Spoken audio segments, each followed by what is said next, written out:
Good morning. Who do we have with us? If you could, just drop a comment in the chat.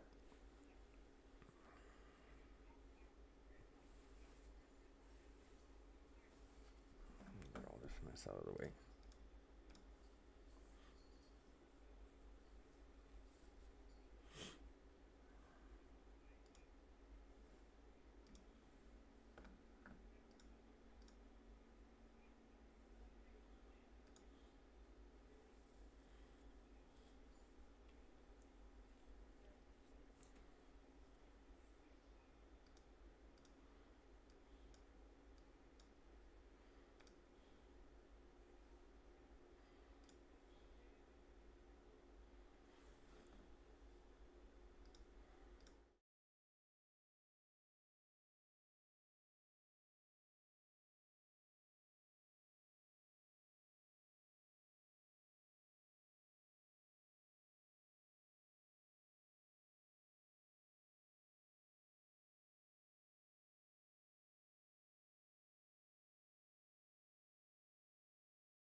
Good morning.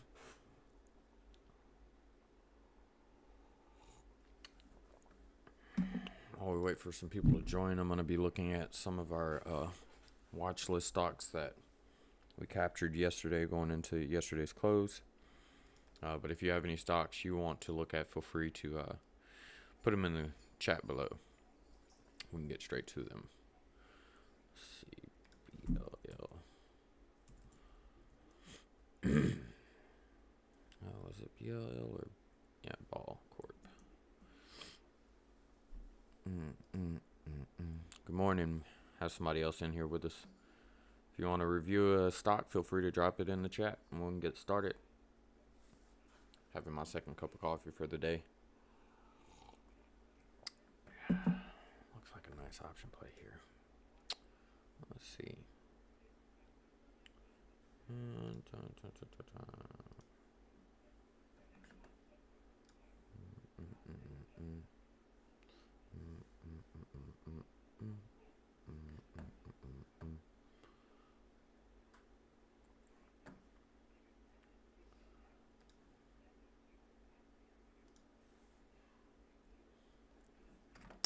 Let's see if I can do this too.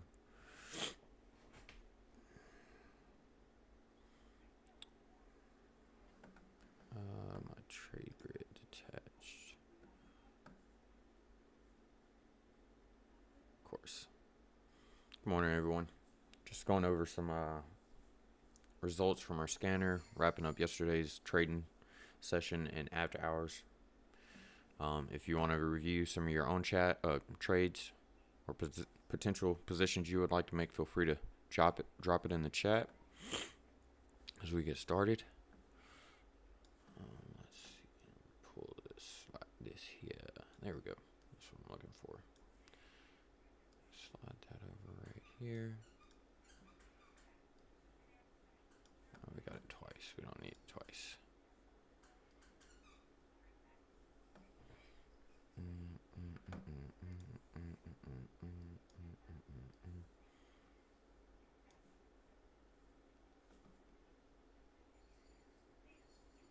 You want to get an update on SNDL? Sure. Let's look at it. It actually broke out yesterday to the 170. Coming off those 130 lows. I know that much. I have some option calls on it going into March and then January of 2022 myself. So looking for some short-term play on it. Let me pull some of these indicators out. Thank you for being here. Glad to see you again, Julian. some people responding to us. Great, wonderful. I've been recently talking to other communities and trying to get them to come join us. So looking at SNDL, like I said, it broke out to the 170. They just released some news on a warrant. I can pull that news up for us. Let's see if I can detach that in any kind of way. Let's see. I don't even know if it lets me pull a. Might be wrong here. Yeah, detached gadget. To go over SNDL, I want to first focus on the news that was announced for the stock, which was just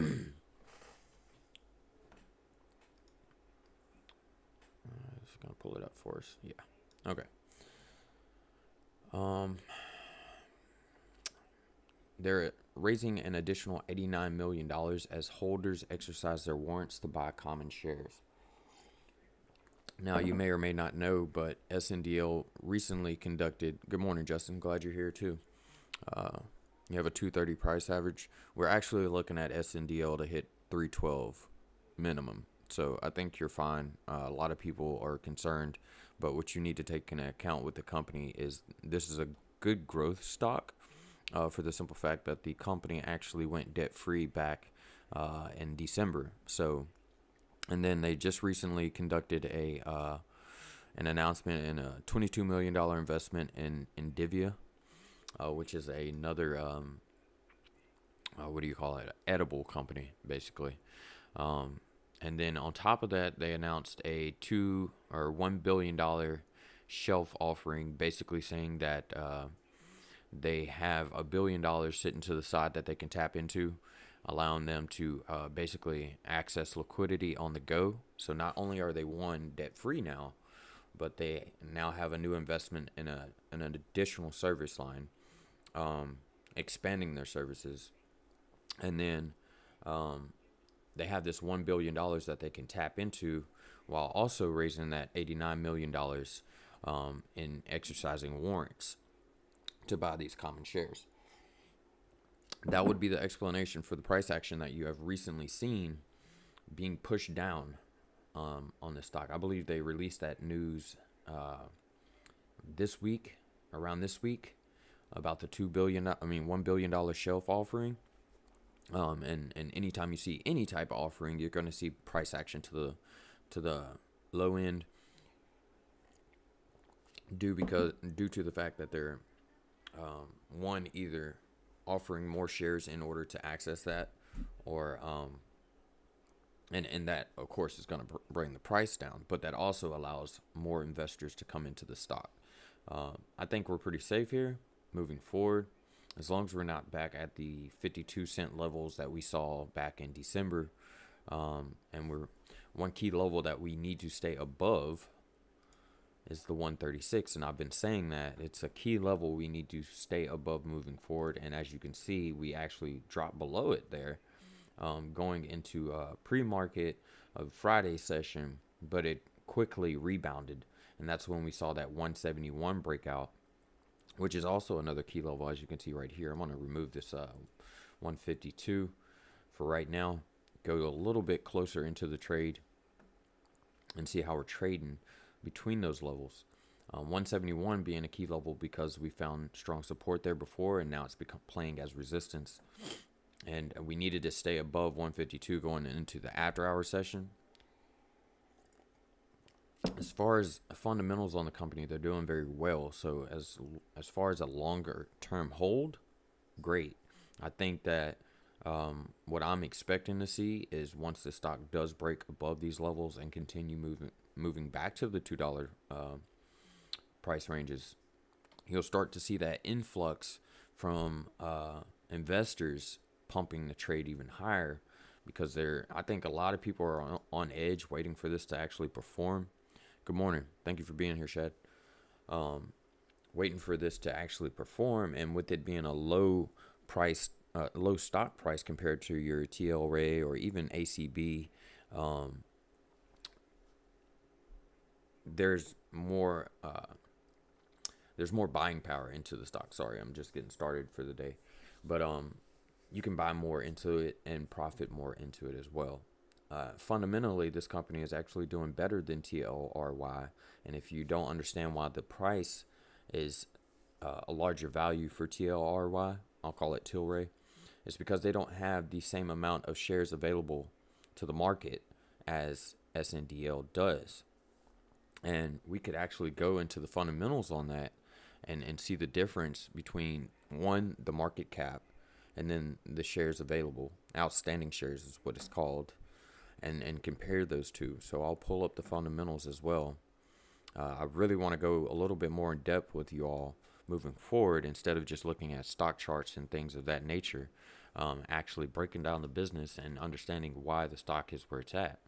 As you can see, quarter over quarter, the company's doing very well. We're up 2.6% on earnings per share. We're down a little bit on net profit margins. But like I said, the company is set to go positive moving forward into Q4 earnings. I expect that. But down here is what I want you to pay attention to. They have a $2.38 billion market cap, and they have 1.5 billion shares on the market. Now, if we were to look at TLRay, well, let's take a second to look at annually. Yes, we're seeing currently that we're seeing a negative 67% EPS growth. Hold on to that number here in a second, and you'll see why. I think TLRay is actually seeing a little bit worse than that. What happened? There we go. They're seeing a negative 74% growth in EPS, and they're down negative 18% net profit margins. As you can see, they do have 4.6 billion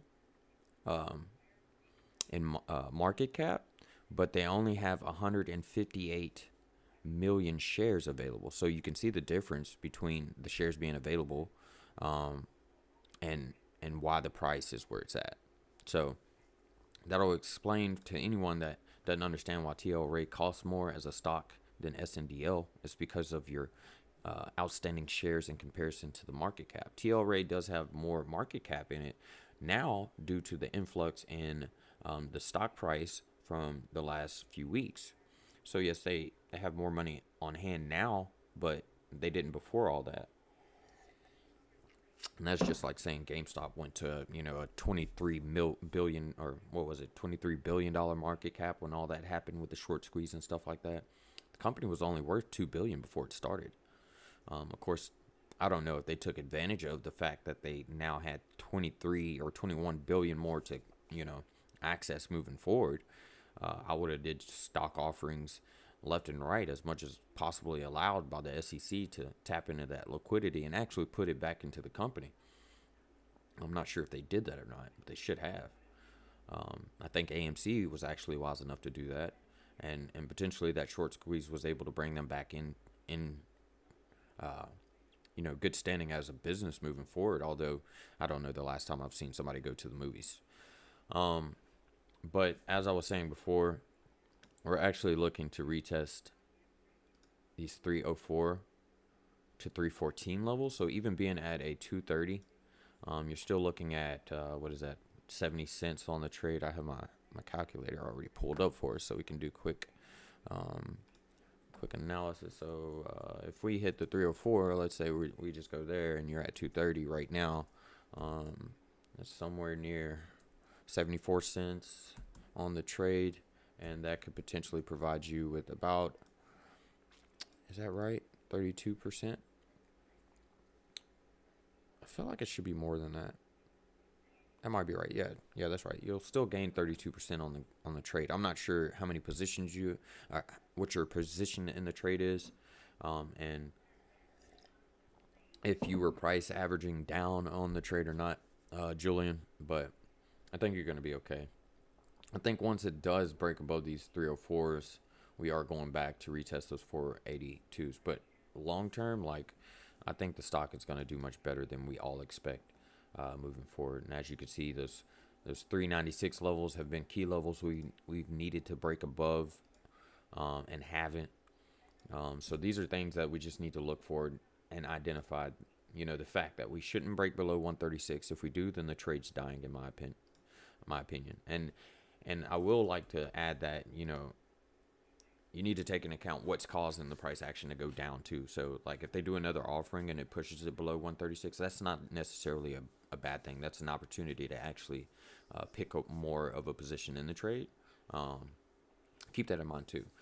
But if it's terrible news that brings the stock down, then we could actually die and go back to the 52-cent levels. I mean, this stock back in October 20 was near 29 cents a share.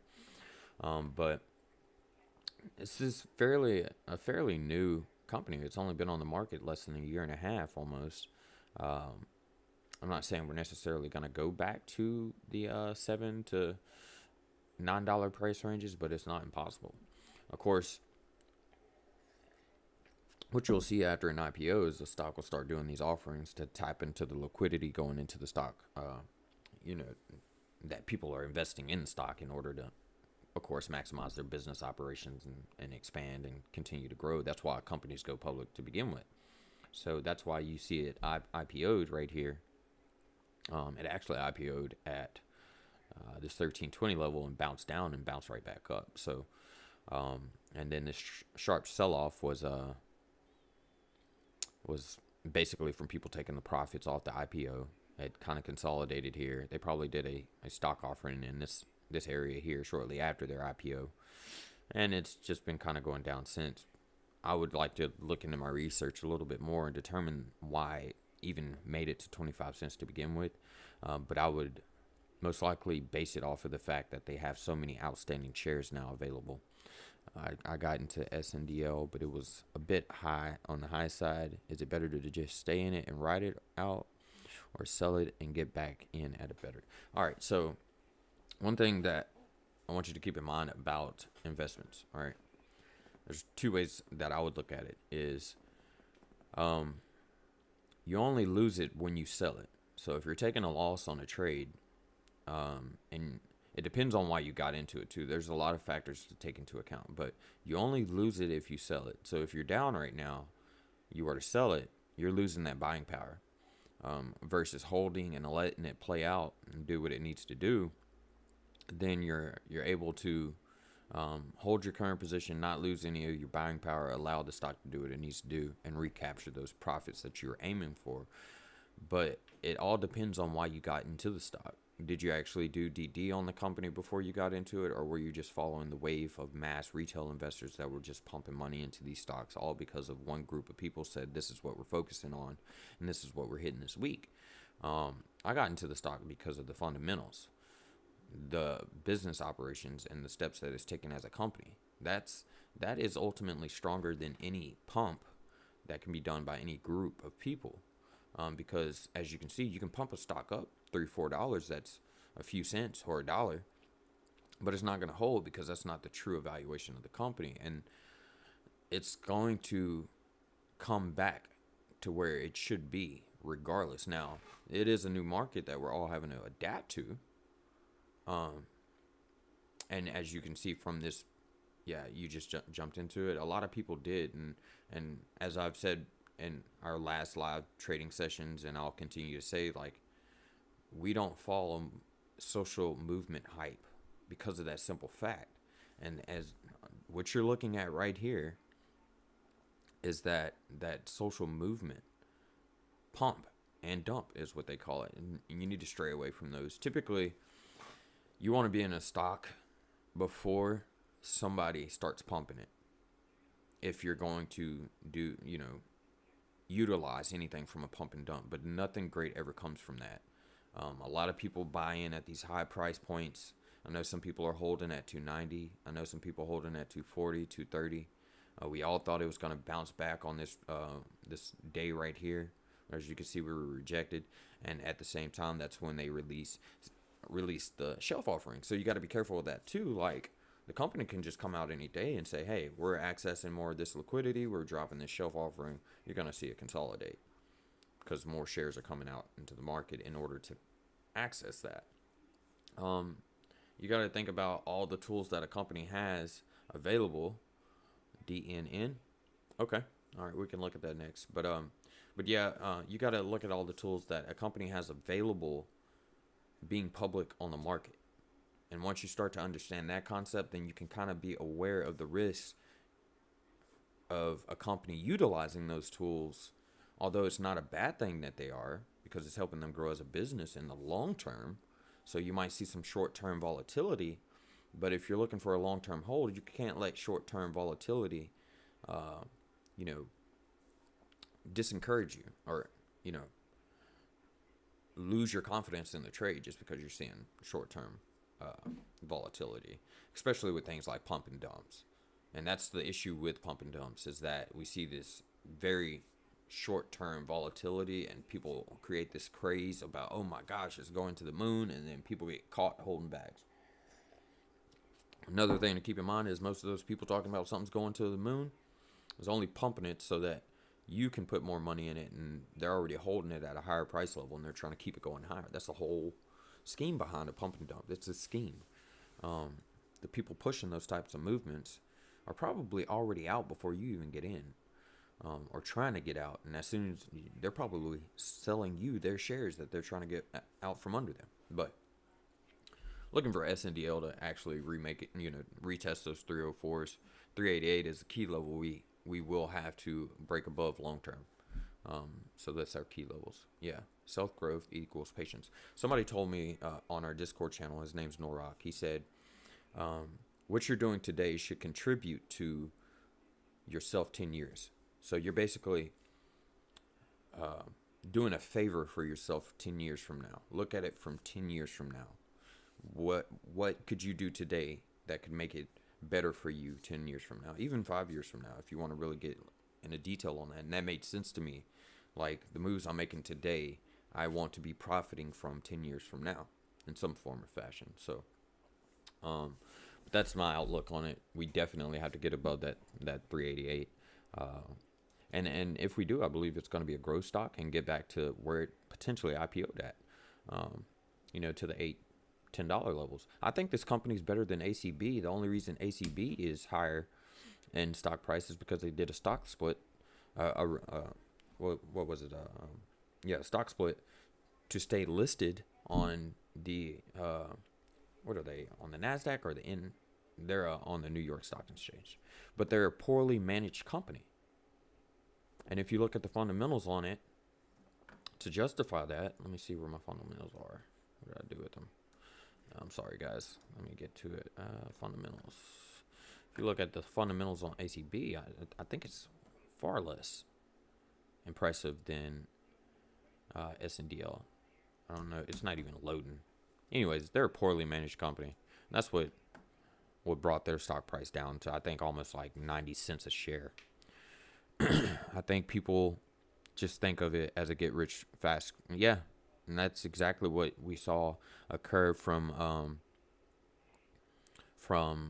the COVID pandemic. The main thing in the markets was, for one, this time last year, we were only seeing 7 billion trades a day. We're averaging 2 times that amount. There are, I can't remember the number of retail investors that have flooded the market. Nothing wrong with that. I'm not against that. Everybody should have the access to the market and be able to capitalize off of it, but they should do it intelligently. And I even learned that myself through the process. But we saw an influx of people thinking that, oh my gosh, the market's crashing. We have great buying opportunities in some of these stocks. And that's true. But some of them only recovered like 40-50%, which, I mean, is still, green is green unless it's red. But people were just shooting at things without having any background knowledge, any DD as they call it, or fundamental analysis done on any of these companies. But anyways, I'm going to go ahead and move forward to DNN. I'm going to go down the list. So we'll do AMC next. If y'all have any other stocks that you want to look into going into next week, we can review together and get an idea of our key levels and stuff like that. And that's mainly what I'm going to be doing here. I'm not telling you when to buy, when to sell. I'll give you how I would play the trade, but it's solely up to you. I want you to keep that in mind. I'm here to help you look at the fundamentals, help you look at the current trend, and make better decisions based off of the information we discussed together. Okay. Honestly, I didn't think much of this until the GME hype, and I was like, oh, I should look into this. So yeah, true. I mean, that was a perfect example of what happened. And a lot of people that got into that stock were holding it at 325, and yet it was sitting at $160 a share. Now it's at like, what, $40, $50 a share, which is where it deserves to be. It's not a bad company fundamentally either. It's very well managed. So there is value in it. DFV was right. There's value in the company, but not to that extent. That's just extreme. And it was a war on Wall Street, and I'm not opposed to that. I feel like the big man has always been getting over on the little man. And to see people rebel in that form or fashion was kind of crazy to watch. I was glad to see that people were actually coming together to fight for the people. So I'm not opposed to what happened. It's just how it happened and how extreme people became on it. I actually looked at DNN the other day, I believe. I recall, I'm not sure what session we did this in. And we already identified the levels for you. So that's kind of getting, straight to the trade. I'm going to get rid of this watch list so we can have full screen to look at. I think I had to pull back. Yeah. So key levels on DNN were finding support above the 163. I can blow that up a little bit, only because it played key levels of resistance before, and the stock, as you can see, has had trouble staying above that. I'm not saying it's not going to find the momentum to move to the upside and find that support up there. As you can see, we're actually finding support on this recent level of resistance it had issues with before it broke out here, but it actually retraced below that.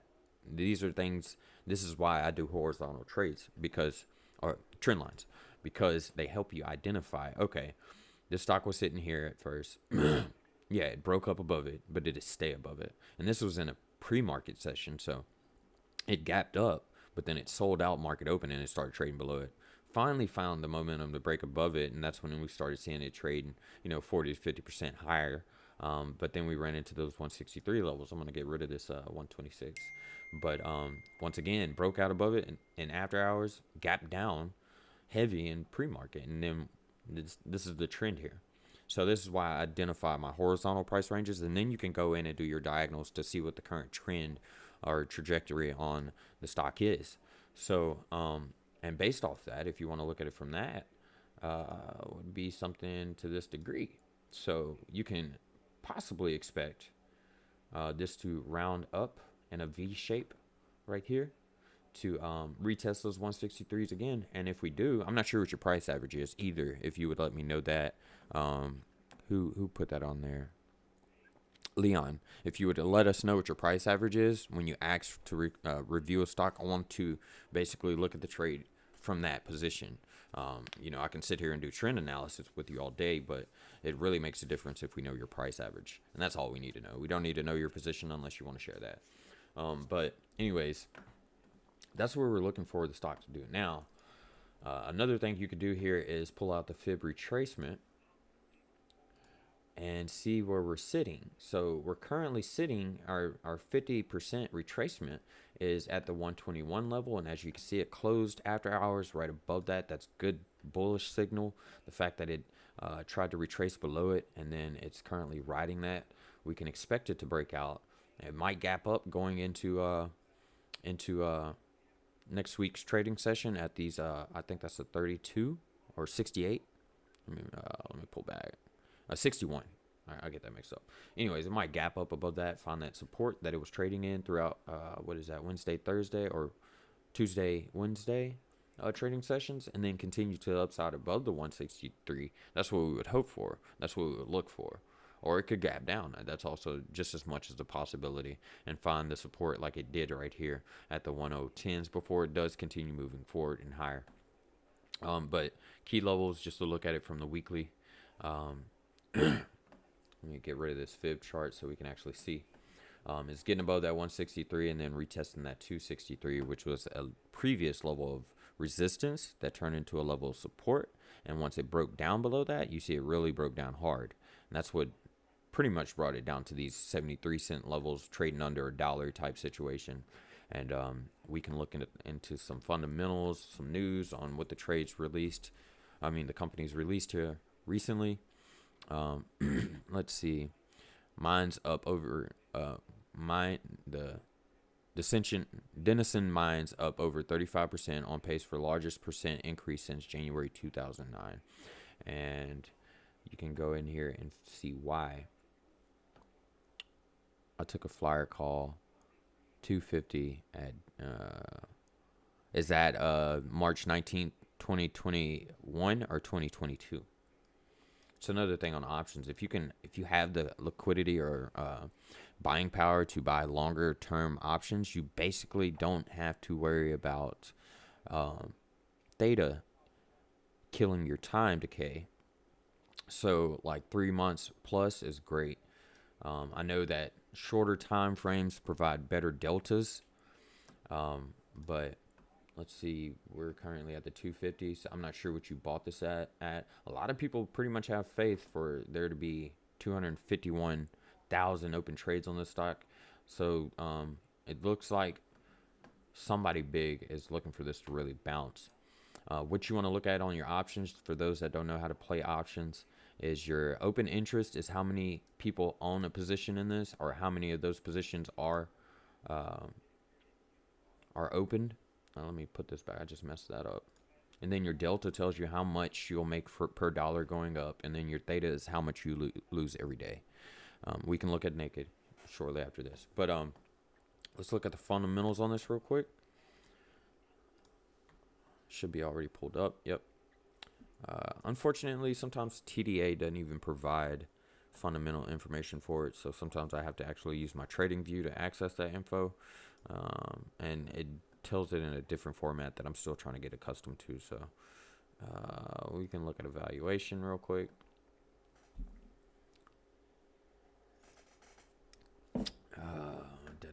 DNM. I'm still trying to figure out myself how to look over how TradingView actually provides the same information. They have a 1.8 debt to equity ratio, meaning their assets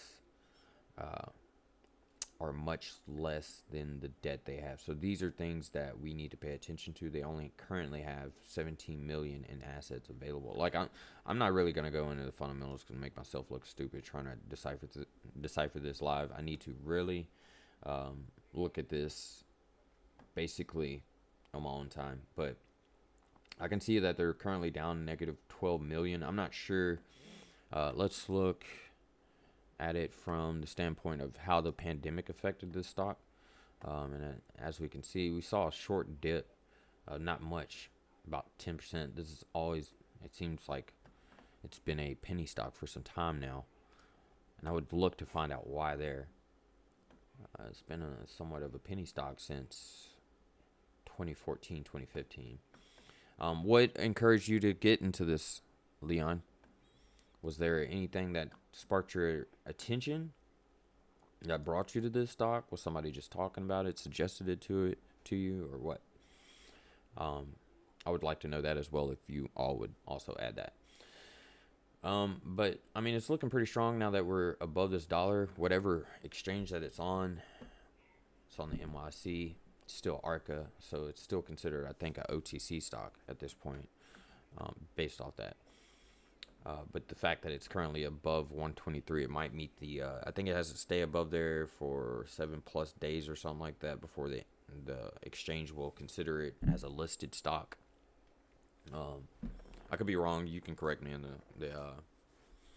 the chat, but yeah, let's see if we gap up or down pre-market going into Monday. Let's see if we can get above that 163 and find strong support. Look for confirmation. At least 3 candles on the 1 hour is my confirmation value. What was the price at when you bought those 319 calls? Tell me that on the contract itself. I'll come back to it as you provide me with that information. All right, next one was AMC. AMC actually sparked up a little bit there to the $6 range. I saw when the Melvin Capital and Robinhood CEO and DFV had the Senate hearings the other day, the financial committee hearing the other day. I actually watched it. I'm not sure if you guys did. I'll add a link below if you want to view I think it was pretty good. The stock actually bounced up to the 658, but as you can see, based off of this recent bounce, that 659 level was a hard level for it to get above. Honestly, like AMC is not, I'm not a big fan of myself personally. I didn't follow it or trade it when the whole short squeeze movement was going on, for the simple fact that I looked at the fundamentals on it. It's down 128% year over year and down 173% net profit margin. I can't remember if it was negative 60%, or I think that's with airlines and travel. I think AMC saw negative 90% attendance in their theaters, causing for it to be at these, still not seeing an increase in that. So long term, there may be a recovery in it, but then you also got to consider the fact that all these streaming services are coming out. Movies are releasing direct to streaming services versus theaters now, although there was a big battle going on where movie theaters are like, this is killing our business, so you at least have to have an agreement where you release them in both. But with the pandemic still here, I mean, it's not going away just because vaccines are out. I can't remember the most recent levels. Yeah, agreed. It's not good long term, and that's what I'm saying here. I think that $10 is very high, man. I really do. I see you have a bought into it at 10.50 and just followed the trend. What do you recommend me doing? Lesson learned the hard way. I think traders become better traders from actually losing and making mistakes. It's whether or not you're able to track those trades and figure out your key performance indicators to basically understand where you made those mistakes. Now, if you're just going based off the trend being social movement, that's not a good trade to make. If you're going off of the actual fundamental growth of a company, okay. If you're going based on the actual trend analysis, okay. But you still have to factor in what's going on globally, because that affects every type of business. You have to understand the sentiment on the stock to some degree. You have to understand the fundamentals and the trend analysis to determine whether something's good for a long-term hold, especially when you're seeing large spikes in volatility. Back to what I was saying earlier, you end up catching stocks at these $10 price levels when before all that happened, we were watching AMC. It was at 412, I think, or 481 when it got brought up in our Discord community that I'm a part of and real strong partners with.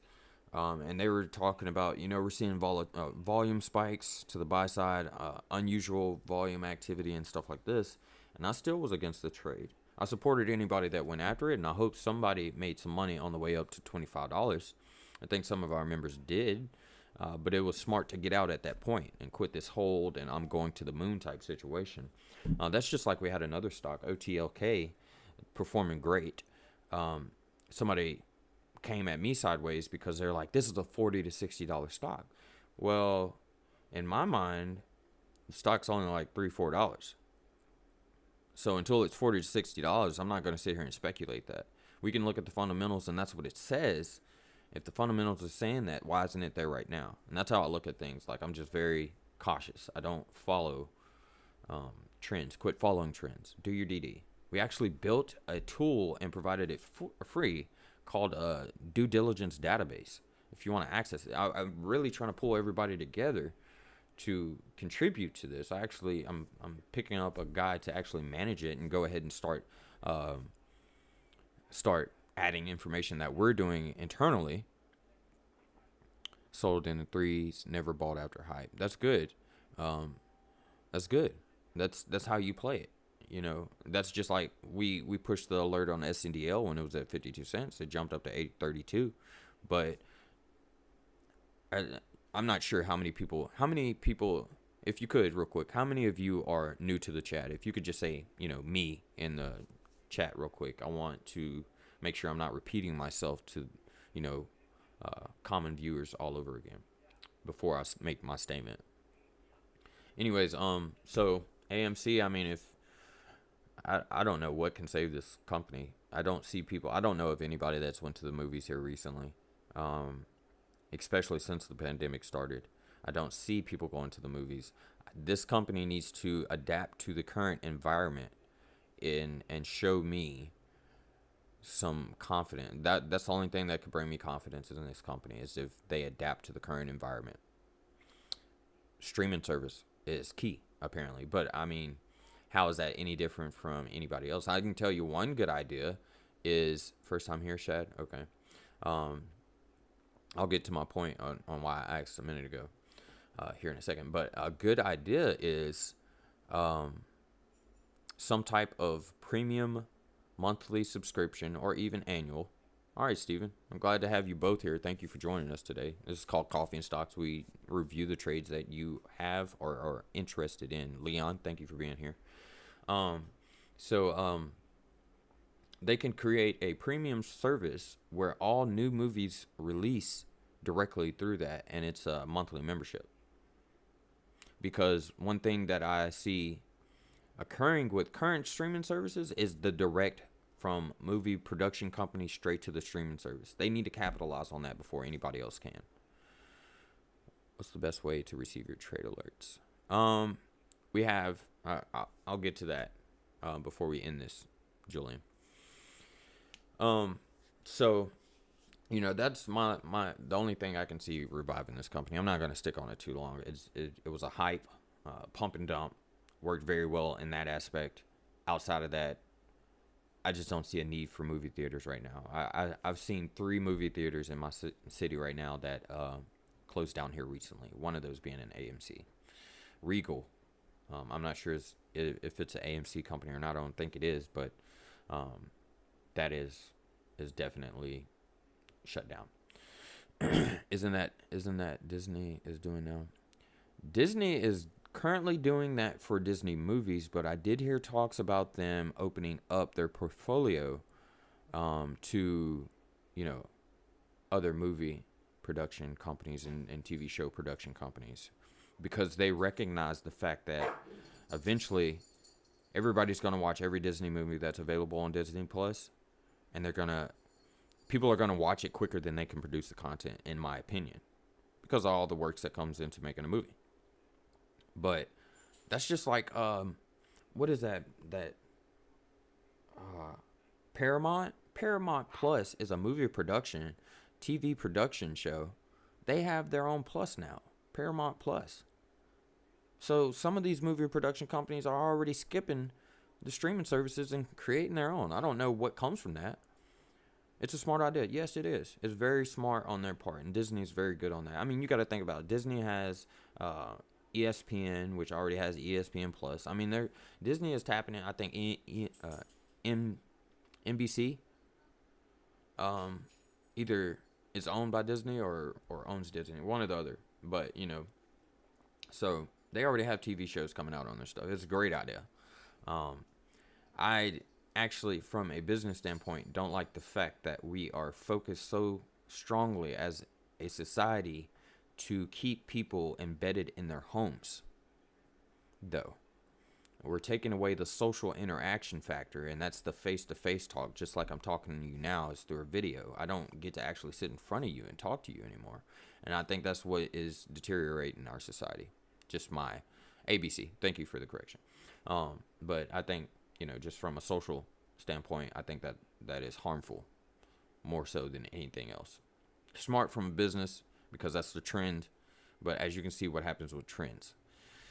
Anyways, we'll go to the next stock, though. I'm not going to harp on AMC too much longer or at all because of its current situation. What was next? We had AMC. Somebody asked to look at Naked next, I believe, so let's look at it. Naked burned us. We alerted on this stock back when it was at 189, currently sitting at 121. We're currently down on the trade alert, I think 34%. I'm not mad at it. I'm looking at it from a long-term standpoint anyways, and I stated that when we alerted on the stock. But as you can see, based on the trend, we're sticking strong and true to that trend. It needs to stay strong and true to that trend. And that was based on previous levels of resistance now becoming new levels of support on this diagonal trend here. But honestly, I would like to break this down again and completely remove everything that I have here for one simple fact, because it's already not working, even with my horizontal trend lines. So what I'm going to do when I am trying to decipher a chart, I'm trying to find the horizontal trend where the price action is most common throughout the time frames. So, and how that plays a part. And I believe I had it set up here because of back here, and we've seen it retest those levels. I think it was right here is where I initially set it, and I'm going to set it there again. But due to the most recent volatility, Naked has been a stock that's been talked about for some time now. Naked Brands, if you're not aware of the company name. And I sometimes I wish we could just erase this pump and dump scheme that occurred here and just focus on actually how the stock is trading. Before all that, you can see we retested these 166 levels and had issues, and it went right back down to 10 cents a share, which is crazy. I hate to see anybody catch a stock up here so high and virtually lose every penny of the investment in itself, which is crazy. But, you know, I don't know how long somebody would hold it in that scenario. If it keeps you up at night, I hear Dylan from our Discord community that I'm a partner with. He's always saying, if it keeps you up at night, get rid of it. If it's bothering you that much, get rid of it. And that makes sense. What you invest in should provide you with confidence in knowing that you have a future to look forward to with these stocks, if that makes sense. Invest in yourself, ultimately. But back to Naked. We're looking at issues above the 166, although we're finding new support levels to the higher sides. Right, I'm going to identify this one because it correlates so well on this 110. But what I want to point out is, let's go back to that recent time frame where it was above those levels before. This is when it was 17 cent. Let's keep going. We saw it sitting on that 110 before, exactly the same trend. So beware of Naked doing the exact same thing that it did before. If it breaks 110 and then you see it retest those levels and reject, it's probably going back in the same direction it did before. Now, historic price action does not guarantee future price action. And I believe it should have did that right here. But the fact that we found so much support is because so many people are holding on to the stock for the simple fact that they probably got caught up here again. I don't know what your price average is on this either. If you could, no, you said 140. So you're only down 30 cents. That's it's about negative 15%, if I'm correct, just based on our current situation ourselves. But we're finding strong support here, which is a good sign. I can bring in some of my indicators, and this kind of shows me the flow of the stock, and I base it off the 1 hour. I look at it first from the daily. Daily is showing down signals, so be careful there. But the 1 hour kind of gives you a more internal look into the stock. So let's do that. Let's go and look at that. Let's scoot past this a little bit. Trading sideways, in my opinion. We're finding strong support above that 110, which is key. I think it's still hiding my lines. I'm going to pull those out. No. Yeah, there we go. We're trading sideways in this channel. I would like to be interested to go a little bit more in depth in why it popped again. Because I should have suggested getting out around those levels. I missed the pop, personally, because I was focused on other opportunities. And that's another thing I want to share with you guys. Do not focus solely on one opportunity and miss the opportunity to find more opportunities, if that makes any sense. But anyways, we got to get above those 166 and find strong levels, and that'll actually indicate the stock is actually moving to the upside like it should be as far as growing as a stock in general. But then we could look at the fundamentals on the company and determine how likely that is. So hopefully that kind of gives you an idea on how I base my long-term stocks. Year over year showing great EPS growth, 149. But we're showing negative 27% net profit margin. You can kind of go a little bit more in depth with that, and they're not even reporting their quarterlies. I think I should have the ability to look at their earnings report and bring that over here too. Their next earnings is scheduled on the 25th. I know that, but it's taking a long time to load here, so I'm not going to harp on it or wait too much longer. So, if you get back to those 140 levels, I'm not confident in it myself. That's my personal opinion. That's why I need to get out of it at the 180 levels if I can. But if it goes back up to your 140, see if it continues to the 160s and retest those levels. To answer your question, Julian, thank you for asking. And to answer your second question, Julian, in order to access our trade alerts, we have free memberships and premium memberships at Millennial Investments. And free memberships gets at least one free day trade alert, or daily trade alert, not a day trade. They're all swing trades. We focus on 10 to 20% margins of profit, and then over the course of 20 to 30 days, up to 2 to 3 months on the swing trade, depending on how well momentum is on the stock. Our premium membership gives you unlimited access to all of our stocks that we're looking at and trading on. We can go down the list and look at those. I'm not here to promote that. I'm here to look at y'all stocks. So I'm not sure, Julian, if you're on Discord or if you're on Facebook or one of our other channels, but feel free to reach out to me directly because I want to take this time to look at the stocks you guys are interested in or currently have a position in. I'm not here to promote us at Millennial Investments. Does anybody else have any stocks they're interested in they want to look at? I'll give you a second to provide some more in here. I do have one stock I do want to recommend to everybody, but I'm more focused on what you guys are focused on.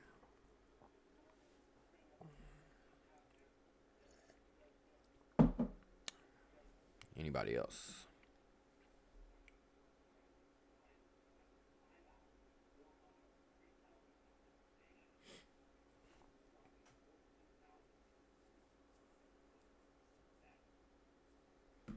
APG? Okay.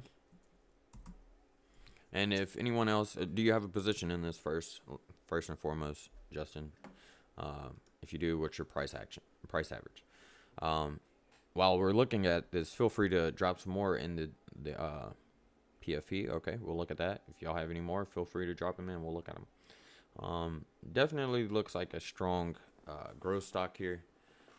Currently trading, I can see it just off the top. We're currently trading in a strong channel to the upside, which you would call an ascending triangle, and staying true to that.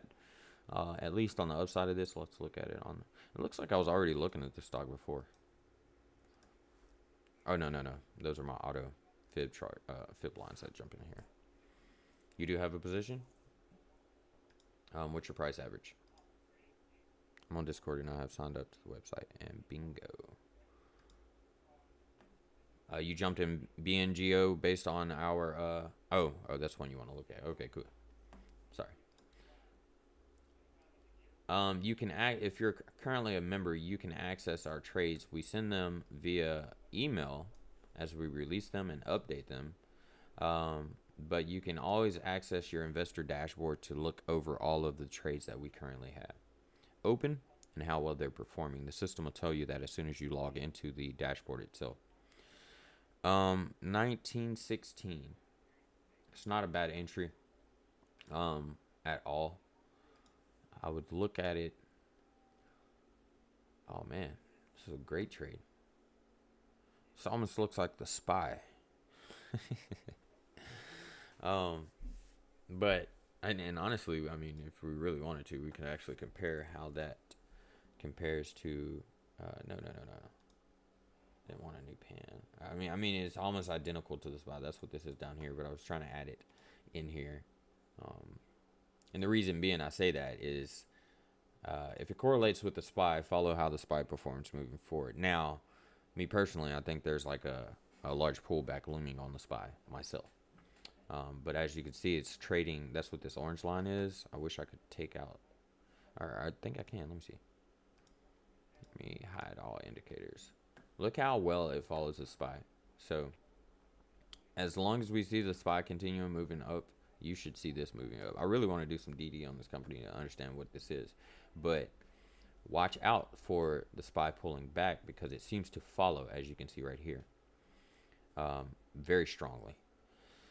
And if the SPY pulls back, Justin, that's okay. That means this is going to, and depending upon how far the SPY pulls back, that may allow you to find a better entry into the stock. So it's not a bad thing. Just be aware of that.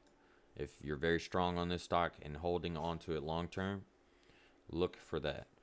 But one thing I would like to point out is that it is finding strong support above your, it looks like it's finding strong support above this 917 level, which was previously a level of resistance for you. Trend is sticking strong to the upside. BGI as well. Okay. Sticking strong to the upside. So I assume that it's going to keep going. Some people are saying the SPY is going to go to 400, 430 is some of the price targets for the SPY. So you definitely have some upside still left if that is the case, and as long as the SPY doesn't take a crap on us here. But as you can see, the SPY is slowly trickling up. But I feel like the SPY needs to correlate with, I think Wall Street needs to correlate mainly with how Main Street and its conditions currently are. And it's been a huge problem with me personally. How I feel about that. The fact that the market is going so far up, but yet our true economy behind the scenes is deteriorating. So that's why I'm expecting a pullback looming on the SPY and the entire market altogether, which it, in my opinion, it deserves to do. And I think it's only right that it does. A lot of people are comparing this back to the 2008 and 2009 is the year we saw everything pull back very strongly. So they're assuming after the election, stocks went up shortly for a month, but then went down. There's another trend that Norok brought to our attention at the end of January. Anytime we close January in a red state, down, which it was, the chances of the market continuing to the upside drop from, I think it's like either 85 to 89% all the way down to 65%. He has a video on that. I suggest reading it if you're on Discord.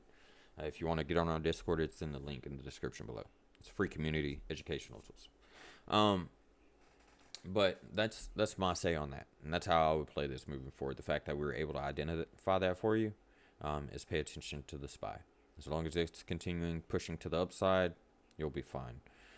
But the moment you start hearing about a market correction, you might want to pull out of this temporarily. I'm not saying forever, but just to find potentially maybe an entry around the 15 point, which actually gives you a better position on the trade.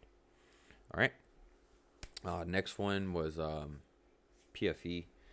What I want to do too is I'm going to add some of these stocks to another watch list. I'll call it coffee and stocks, and we'll watch the trades going through the week. I'm going to leave those up there. I'll just add the ones we've already talked about. We talked about SNDL. Of course, it's probably already on the list. AMC. What else did we talk about, guys? DNN. Currently talking about APG. We're about to talk about PFE. PFE, I believe, is isn't that Pfizer? Yeah, Pfizer. Of course, a lot of people were disappointed on Pfizer, and everybody played into this stock because of the COVID vaccines and stuff like that. But as you can see, we've been in a strong downtrend, and I honestly don't have any DD on why, but I can at least identify the trend analysis on it. And the reason I don't have DD is because I'm not paying attention to the stock. I'm not into it. I don't have interest in it for some reason. I just never was. But we're currently trading in a parallel, a sideways channel right now.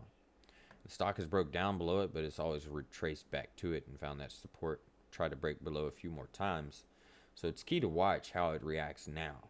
I don't know if this is a great buying opportunity or if you already have a position in it, Shad. If you do, I bought in at 38. Okay. I feel like PFE should be gaining, and it's not. I feel like a million people feel like that. I would assume that it would. I mean, of course, we can go look at a lot of things. Pfizer is not only focused on the COVID 19 candidate that it has out. But if you look at how it's performing quarter over quarter, it's probably the worst one we've seen in today's session alone, at negative 271% EPS growth, negative 255% net profit margins. That's insane. Okay, ONTX. ONTX, I was actually going to alert on that the other day. I didn't for some reason. I think I got caught up. Anyways, that's quarterly performance, but year over year is the same. So as far as being a growth stock long term, it's not performing very well. Still positive on EPS, but it's just showing down signals going into 2020. And then now, I would pay attention. If this is the long-term stock for you, pay attention to how it performs now that the economy is kind of reviving itself, or some people say that it would, or that it is. But their revenue stream's in a downtrend. Their net income's in a downtrend. And it's much heavier than its 5-year and 3-year averages. And you need to pay attention to that in your growth stocks. I would consider this being a growth stock because it's such a large pharma company. But, you know, I'm not interested in it. I'm not sure what your position or how many shares of this company you own. But, you know, if we're already starting to try to break below that 34.56 level, sitting at 34.44 at yesterday's after hours close. Let me pull the SPY out of here for us, so that it'll allow the chart to do what it needs to. Yeah, see, it retested those levels. It's going back down. I would watch out for this, man. I would watch out for this to go to, you know, I would not be in it still. And this is why it's heavy. It's heavily important that we identify these key levels so we know how to play the trade a little bit better. I'm not saying these key levels are concrete all the time, but they give you something to base your trade and your price action off of. And knowing what levels we need to break through, what levels we need to find support on the low end, and things to that nature, so that you know to catch it before something like this happens. And this was released yet. Something was released, I'm assuming, yesterday. So I'd like to look at the news and see what, to kind of give us an idea. Let me scoot this over right here. Let's look at our news. 19th. Let's go into it a little bit more. Has supplied 40 million doses. I mean, it looks, there has to be something in here that is straying people away from this company.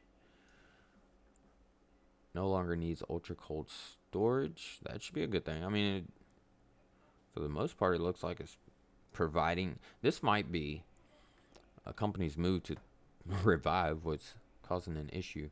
I think a lot of the issue with Pfizer too was the fact that cold storage played a factor in how well the actual vaccine was able to be utilized or kept. Standard freeze temperature. I'm not seeing anything. Submit new data. Yeah, see, they're having to submit new data. Said Friday that they submitted new data to the U.S. FDA demonstrating the stability of their COVID vaccine 19 when stored at negative 13 degrees to 5 degrees Fahrenheit. Temperatures are more commonly found in pharmaceutical freezers. Yeah, I want to do my DD on this, and I'll definitely, what you can do is, Shad, is I will leave a comment in the video when I'm done. I will reply with the DD that I can sum up with. Michael, if you can go ahead and start collecting DD on PFE for us to provide Shad with it. And if anybody else wants to assist in collecting DD on the companies that we're talking about here, that'd be great. And just let me know now, and I'll add you to a list of people if you really want to start contributing to what we're doing here at Millennial Investments a little bit more. That'd be great. Yeah, it's breaking down, man, and just be careful of that. I can already see that $43 levels seem to be a peak for the company. Of course, that's what this is about. Every Saturday we're going to get together about 10 a.m. Central Time just to review trades from the week and basically look at the outlook on this, the future outlook for the stock and how it's performing to prepare you going into next week and what to look for. But see, and I want to point something else out here real quick. these 3456 levels right here have played a very important role. It has always been a level of resistance here and is breaking, but it switched over to support eventually, but now it's breaking back down as you saw here. So we can see this go back easily to $26, which in this scenario, just to add, not to harp on this too much longer, is the fact that $26 has been a very strong level of support. And if you would have did this horizontal trend analysis on it before, you would have been able to identify it as that, and I would look for an entry at that point. I would probably look at an entry at that point. But like I said, fundamentally, long term, this would be a long term play for me, and I would basically, there is something that's standing out to me though. Let me do this.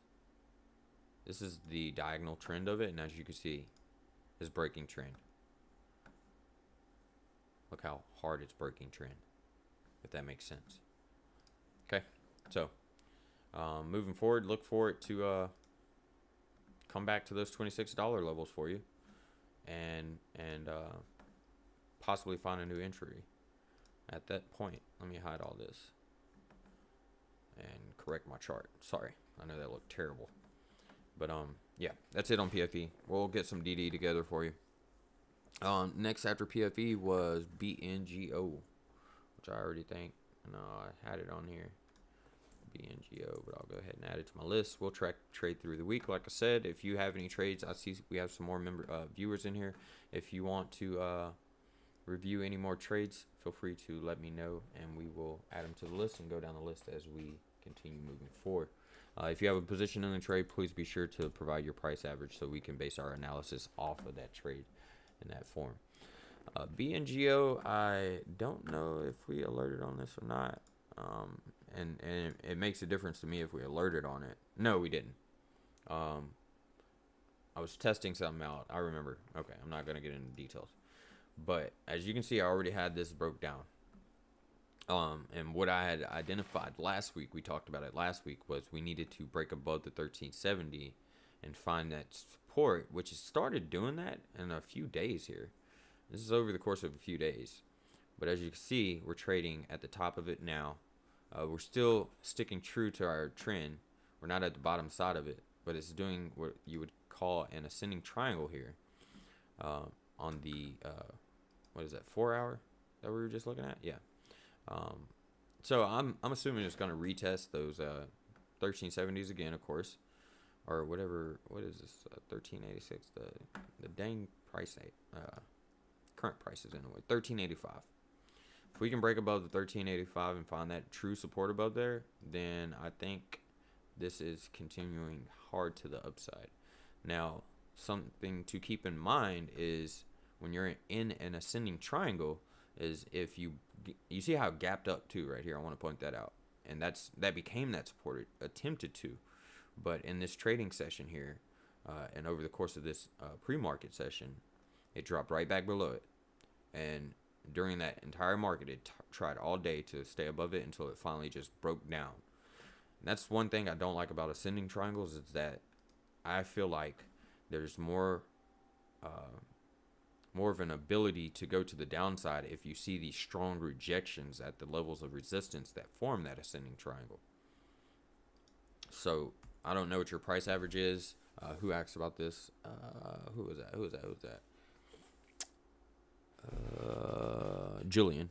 I don't know what your price average is. You probably told me already before, but I bought in.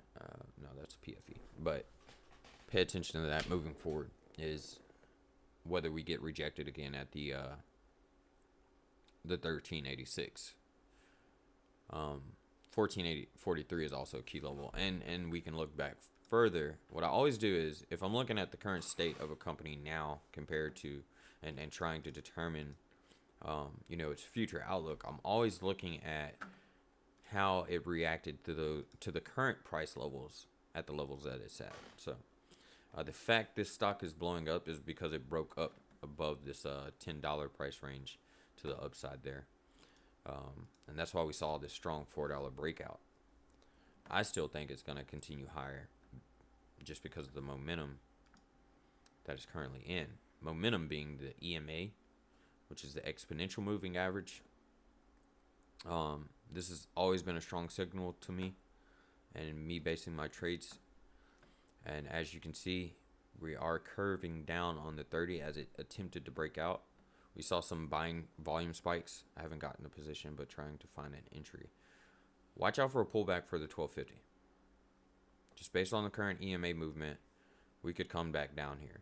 I'm not saying 1250 is key, but if you look at it from a standpoint of this right here, let's look at it like this. You see, that was once a level of resistance. Pay attention to it at the 1275. If we find support and bounce off of it, that might be an entry. If it comes back down below that, we would then identify, let me get some of these indicators off of it to make it a little clearer chart. I want to identify my strong key levels of resistance, and that being $10, like I said before. You see the stock fell. Being at these levels of the 1370 levels, it fell back to 10. So you could potentially find a re-entry between 10 and 1250. I don't want you to, or 1275, excuse me. I don't want you to focus strongly on the 1275, and then push into an entry and then it comes back down. But in this range would be a buy entry to bounce off that 10 to the upside. And then you know what we already have to work through to have a strong upward trade, and where our exit strategies would be defined by where it's been stopped before. But that's how I want you to look at these trades, is using these key levels to see, all right, here's my next stop. Once we get to this stop, how do we react to it? Does it stop or does it keep going? And even if it keeps going, does it pull back? And then where that original stop was, do we find support there and keep going forward? Or are we going to get rejected again and come back down to the 10 where I can get out of the trade and find another entry again to make money out the same movement? So watch 1275s. If it breaks below that, you could actually look for a little bit of support right here at the 1112s. But I'm gonna call that, I'll call that our green zone. I'll turn them green and we'll watch this moving forward. And I'm really gonna watch this because somebody asked me about ACB the last week and I was like, man, it's coming back down to like 1112s, and I think that's currently where it's sitting right now. But that's just because it's a poorly managed company. I don't look at bingo as the same way as I'm gonna call it bingo. But yeah, so that's our key levels on that one. Next one, BGI. Oh, and if you have any more questions that I didn't happen to answer, feel free to drop it in the comments below. We looked at BGI last week too. I already have it on the list. BGI, I said, this is the level we need to break through and find support. And as you can see, we retested that on, what is that? The 12th would probably be last Friday. So we were looking at it at this point on Saturday. Came into the week, retested those levels, wasn't able to, pulled back, and then finally broke out on Friday. Now we're moving higher to the upside, which is what I expected. But the key level here, do you have a position on BGI, Julian? Because it depends on, and I'm hoping, since we talked about this last week, that you paid attention to this 273, and as soon as you saw it above it, that would be an entry point. And now you would be somewhere near 40 to 50 cents higher, depending on the entry you have. And then we'll be retesting those 366 levels, which I think actually played a key a long time ago for this stock. I can look in here, which is why I identified them. I didn't. I think it was just based off the fact that we broke out here before and it found resistance there. I think what I said before is we need to break above 273, retest the 366, and then we'll start trading in this price range up here.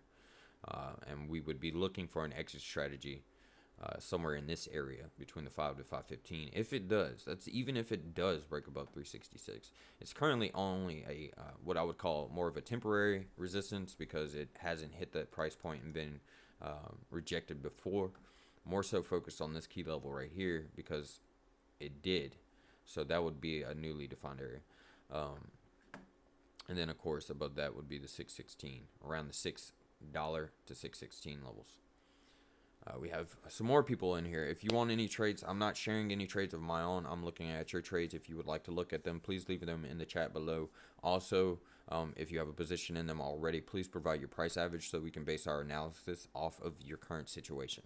Other than that, we can still review whatever trade you want to and have an outlook on key levels to identify entry points into the stock going into next week, and then develop an exit strategy from there. But anyways, moving forward, next stock, that's what we will need to look at with BGI, Jillian. Like I said, I'm not sure if you have a position or if you were looking at one, and if you were here to discuss this last week with us, we were looking forward to bounce above that 273. I hope you got in there and you're able to sit pretty deep in the money right now as it retests those 366s. All right, next one, SKT, Socket Mobile. Socket Mobile currently trading at 12.22. Who asked about this? Steven, do you currently have a position in this trade, or are you looking to enter it?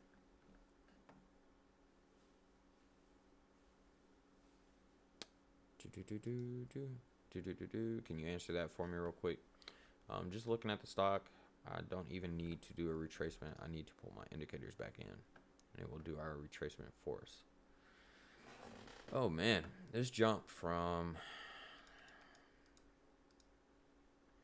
around the 288 levels all the way to $34, now consolidating around the 12.12. If I was looking at this stock, I would have hoped that we would have found strong strength above the 50% retracement level. You don't have a position. Cool. I would look for one retracement from its current level of 366 if possible. I mean, I think it was at 339. Yeah. Be careful getting into it now. You might see some upside about 15 or what is that? 29 cents up. So you would need a larger position to actually capture some gains.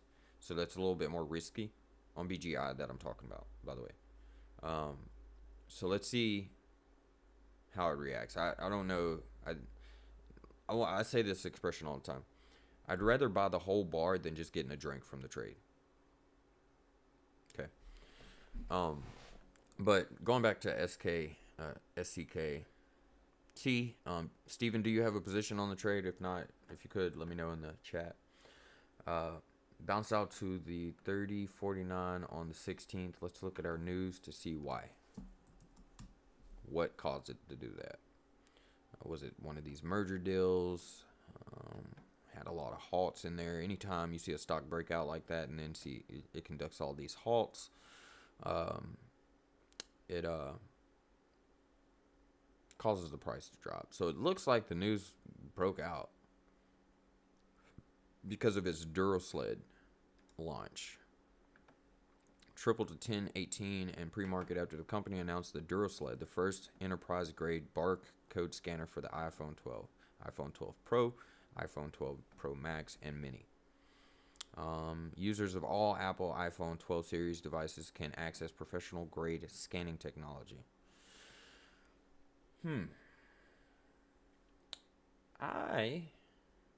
mean, I understand it's the first of its kind, but I would like to know the use case of having a barcode scanner on an iPhone. I mean, you see companies like Walmart where they have these handheld scanners and it pretty much has the entire inventory layout and things like that.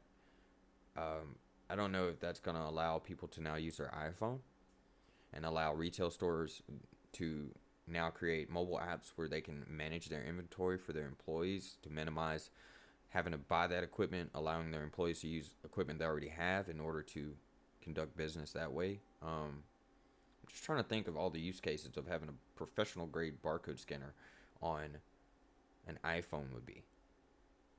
And if anybody has any ideas, shoot them and we can talk about that. But the fact that this is, we'll move forward. We'll completely bypass the fact that there was this large breakout. I mean, whoever had positions on it before it broke out, great. Well, let's make sure we're not too late for the party. So that green line there is our new support level. Let's see. maybe an opportunity for small business. True. Yes. Not having to buy. Yeah, that's a good idea, actually. I didn't even think about that. I'm a small business owner. I didn't even think about that. And I deal with inventory. So I can see the upside to that from a small business standpoint, not being able to purchase large amounts of equipment. But then also, who has an iPhone 12 would make another determination. I'm in it. You're in it? What's your price average, Steven? And while you're providing me that information, I'm just looking back now, everybody, to see how and if the stock ever played at these 12, 11 price levels and how it reacted then. And I'm actually not even going to use those levels. I'm going to identify a new one. For the simple fact that this was once a level of support, as you can see here. Was level of support, but bounced back above. I'm in at 1312 or 1310. Okay. I'm gonna base this off of 1050. And there's a reason why. It's because back in 2005, 2006, we were having strong levels of support that soon became levels of resistance before the stock broke out. Even breaking out to $13, it quickly retraced back below that level. So it's a strong key level of support that plays a factor in where the stock currently is now.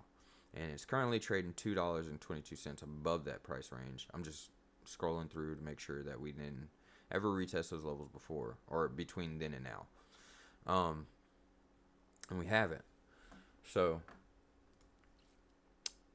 I think any institutional investors base their trades off of that type of outlook.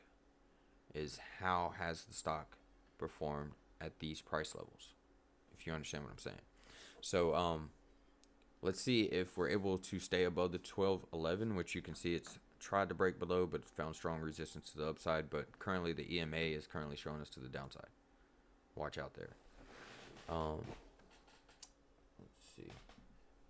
If we could take a quick break real quick, I will be right back, like shortly.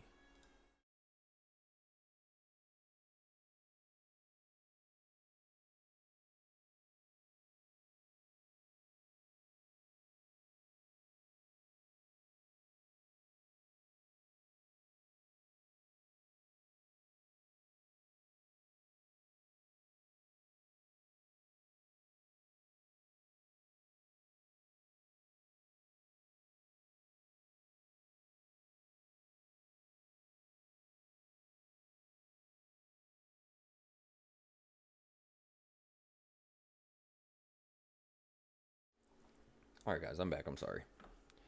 We're good. All right, so see if we find support, stay above those $12 levels. If we don't, let's see how it retests the $10 level. Of course, you would be about $3.10 low. That's, I can do the math real quick to be specific about it, but let's just make sure we find that strong support above the $10. I assume with the news that it released, it's going to make a difference. I'm pretty sure that with it being a professional grade service, I don't think it's just going to be some type of freemium type service, if you want to call it that, or software. Pretty sure people are going to have to buy into a license. If they're licensing, that's great, because you're either going to see a monthly or a annual subscription type basis, which will generate a lot of revenue. Depends on how well they market it and how well people are aware that the tool even exists to, being a small business owner. And also the fact that we're in the middle of this pandemic and the recovery from, not in the middle of the pandemic, but the fact that the pandemic is occurring and we're in the recovery from that pandemic, then, people are strapped for cash. So I don't know how that would necessarily play into everybody's situation, but I know that those are things to consider. Is how well is it marketed to the small business, even enterprise levels. Anything enterprise requires a sales team. Anything small business is pretty easy to hit social media with and stuff like that. So I could see this generating some great revenue for the company, depending on how their subscription-based model is built, or if it's even a subscription-based model, or how they're going to release it. But moving forward, that's what I would look for. If we stay above the 1228, I see this actually trying to retest the 1874 levels moving forward. So you could potentially get a $4-5 jump off of your current investment. We can look at the fundamentals on the company and kind of identify how well it's performing as a business. I mean, it's already standing out. We're up 302% year over year and $333 year over year. And that's before it even announced this news yesterday. So looking pretty strong. Quarterly report, the most recent quarterly report is showing a decline as we went through the 2020 year of 2020. We saw some declines, but that may be due to the pandemic. I would look to see how it performed in 2019, if that makes any sense, to determine how well it was performing before the pandemic caused all these issues. So looking good though. I like I said, it all depends on the I'm trying to see. Interchangeable accessories, filled replaceable batteries, and a durable design, creating an effective integrated solution. So are currently available for purchase on Socket Mobile's online store and will be available via online resellers. So I would also, Michael, if you would, please look into how the Dura Sled integrates with the iPhone for me. Add that to your list, so we can understand how this actually works, and I can provide Steven here with some more info on that. And then also how they're going to release it. Is it a third-party device you have to buy in order to connect it with your phone or whatever? Things to that matter. As if we were using it with OAV. All right, moving forward. Next, we have PLTR and U. Let me go ahead and add them to the list. We also had ONTX. I'm looking forward to looking at that. If you're still here with us, I hope you are. And I didn't waste too much of your time to get to that point. PLTR, I actually was looking at doing some shorts on this week. Simple fact that this key level stands out to me. But going into this week, we broke this key level at the 3050. And I'm looking back, if you'll give me a second, to see how the stock has since reacted to those price levels. Yeah. So it looks like the 3123 was something that stands out to me. I'm going to adjust this based on that. We'll put it there because it kind of breaks even. Anyways, but the stock broke below that, and I saw that right here. And I was going to short it because I felt like the momentum was still to the downside. Even though it popped up a little bit, we dropped to 24. We are showing upside momentum, though. So this could be retracing back to the upside. But let's make sure that we bounce above that 970 level, because I think that stood out, too, to me back in here. As you can see, we retested it before, and we were showing signs of a bounce to the upside. But it tried to retest those levels and got rejected. So let's make sure that we're going above the 2062 levels. Who was that provided this? Miss Pandy. Make sure that it's going back to the above those levels. As you can see, we closed yesterday's trading session 5 cents below it. Let's see how it opens up Monday. Let's see if we gap up and find support above it. Either gap up, find support above it, or the 3087, which isn't impossible. Keep an eye on how the overall market's playing too. If we were to add in S&P 500, it's trading sideways. Oh, wait, I did that wrong. Let me correct that. Take that off. New price scale. Is that how I did it last time? Yeah, that's what it was. So even though the market was going up, it still came down. I would look into the DD on it and why. What it released that on back here on the 11th that would cause the stock to come back. I think there was a pullback on like consumer discretionaries anyways, but back to the 11th, how to play volatile options, straddle price option. That's one way to look at it. It's part of this Wall Street bets movement too. It's one of those 20 stocks they keep harping about. Did they just release earnings too? Scheduled for the 16th. Revenue growth of negative, or let's see.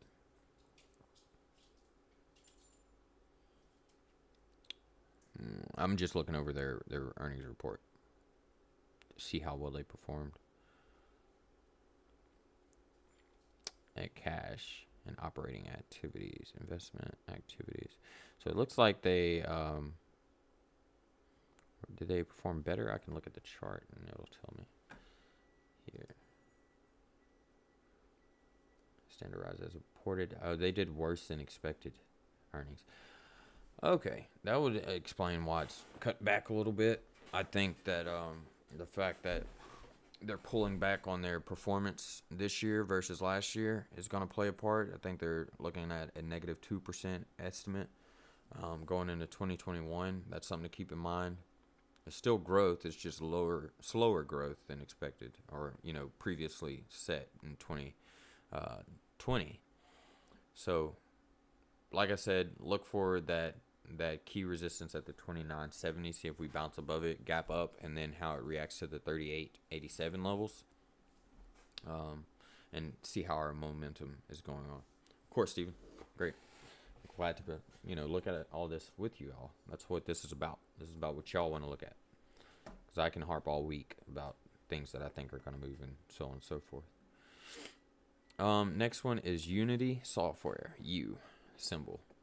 Now let me pull out our SPY here. Let me kill this indicator here. Let me go to the 4 hour and start identifying my key levels. Key level was the 119.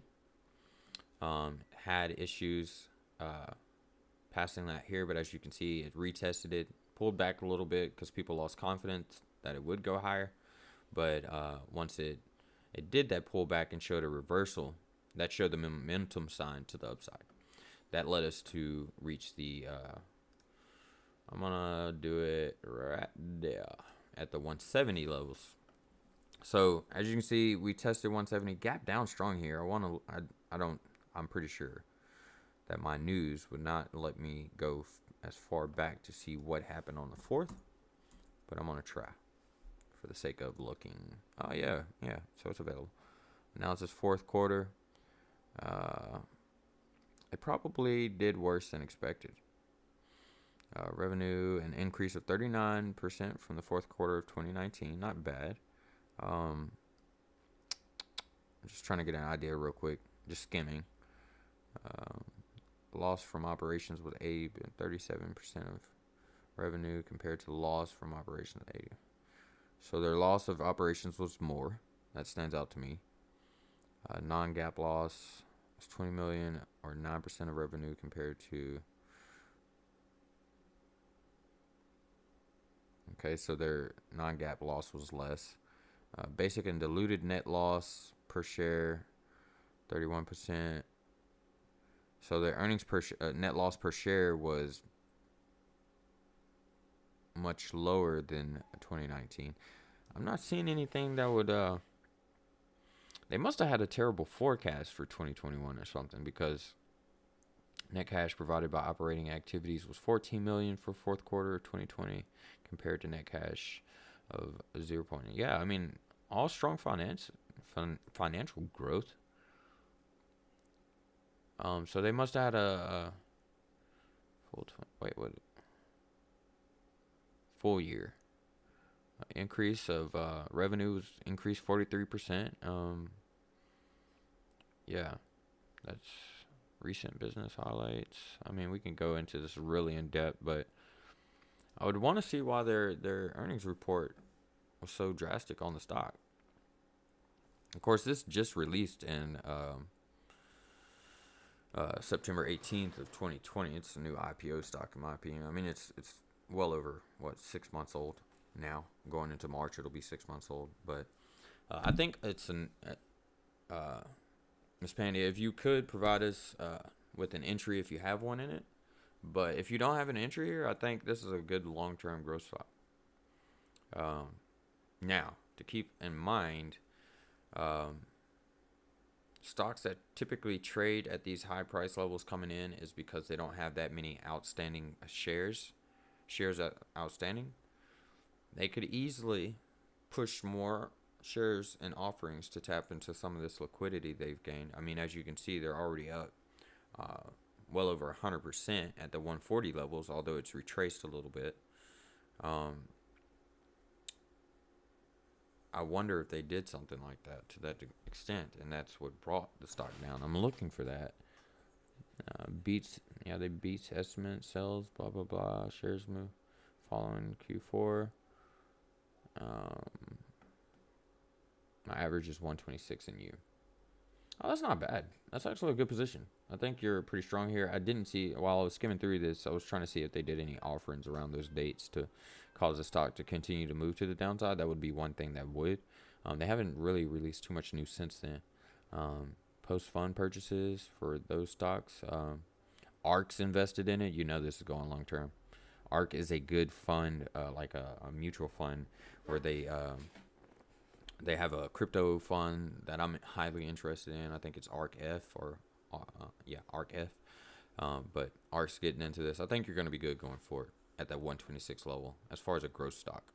I'm kind of glad we got to look at this because you and I were just talking about looking more into growth stocks. I think this is one you could hold on to. One thing to keep in mind is making sure they continue to meet their earnings expectations. The fact that they IPO'd in October is good. They had earnings last week and earnings was great. So they're showing good growth. I was trying to identify what this gap down was about on the 4th. And typically what happens is you'll see the price jump up very high leading up until earnings report. And so by time earnings are released, people don't realize that the price, it's already priced in. Everybody's expectations, they're expecting good earnings, so they're buying into that expectation. But as soon as they're released, people are capturing their profits. And that's why you'll see a stock drop a lot of the time when they have great earnings report like this one does, for example, but then pull back so heavily. So, but I think you're pretty safe in the position you have. Key level you want to see it go back to is 142, trading in this range. That'll give you about $20 on your initial investment, which is a little bit short of, I want to say like 8-9% on the trade. And this is going, let's see, November to February. That's 4 months. We're looking in 4 months. You could see about 8 to 9% growth back to the 142. I still have expectations it will continue higher. But great stock here. And I want to point out too, this was a month before leading up to earnings expectations. That dip and that bounce. So that proves my point. And then shortly after earnings, it dropped out. I'm wondering if that's the cause.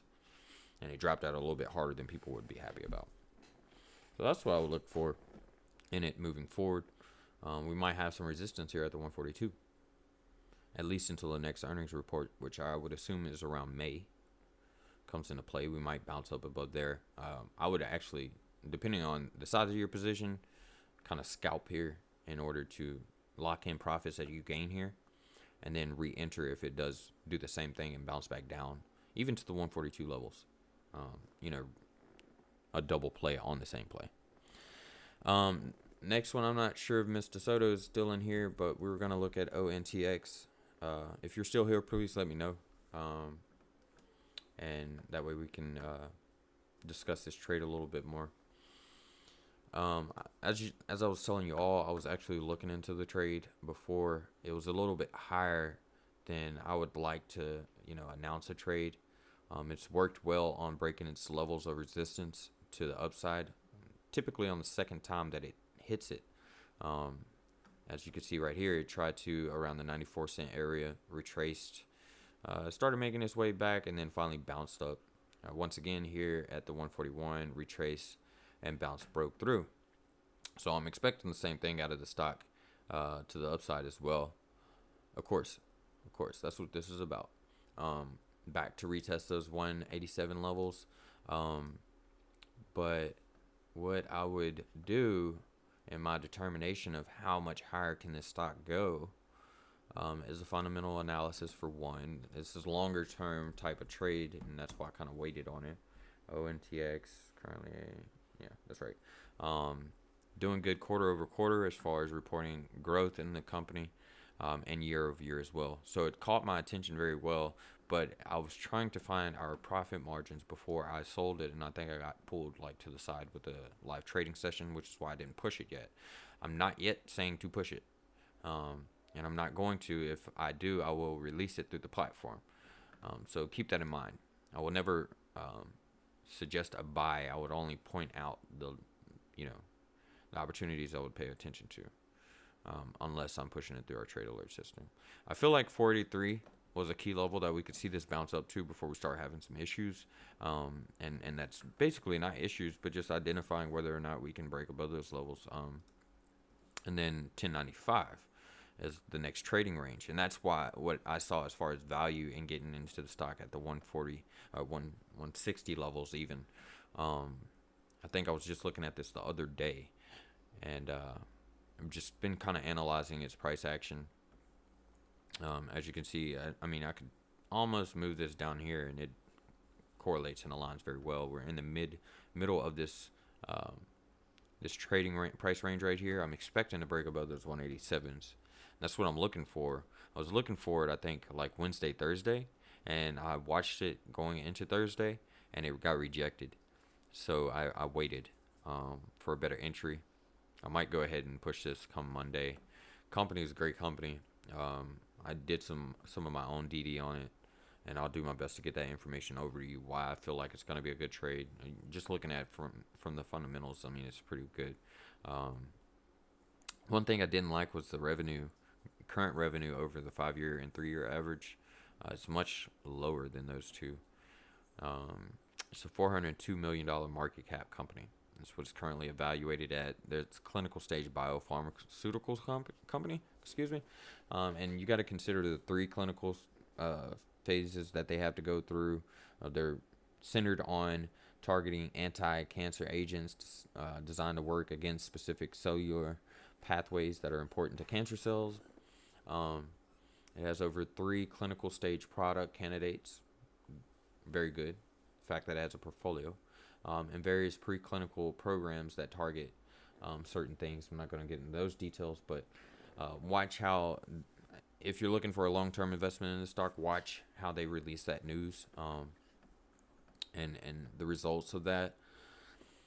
And looking for FDA approval is key here. If we get FDA approval, then yes, we're going much higher. But then you also got to consider manufacturing, accessing liquidity for manufacturing and distribution. At that point, you'll most likely either see them sell more shares to more investors, either in the public or private markets, which can devalue the stock price because they're already a low market cap, being at the 423 million. So if they're adding more shares into the stock market, whether it be private or public, it's gonna drive this price back down.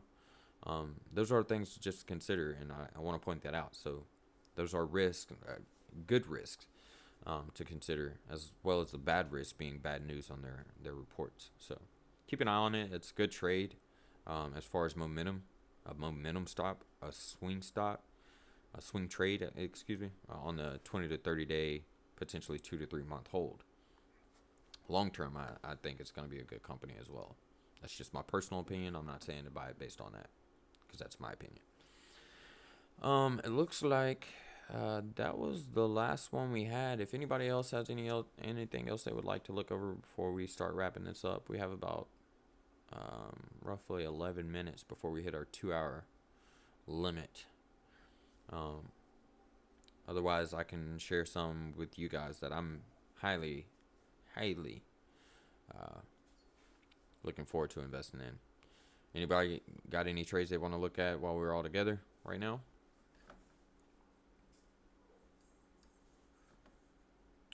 Let me check my Discord.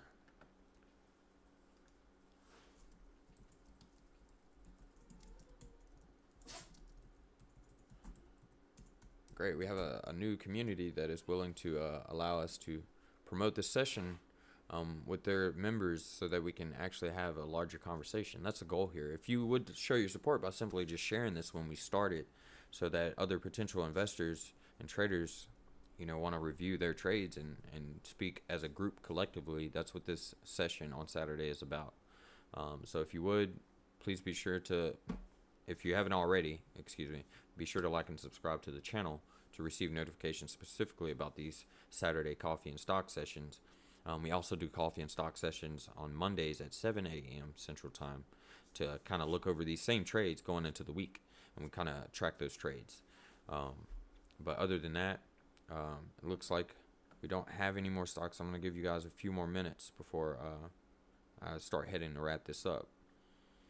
If you have any questions on anything that I've stated in here, hopefully all this was beneficial for you. At least to have a better idea of what to look for in some of these stocks that you are interested in or currently have a position in. Of course, all of this information is suggestions only, things to keep, pay attention to. I'm not telling you to buy or sell any of this. I'm just telling you to be aware of this and that.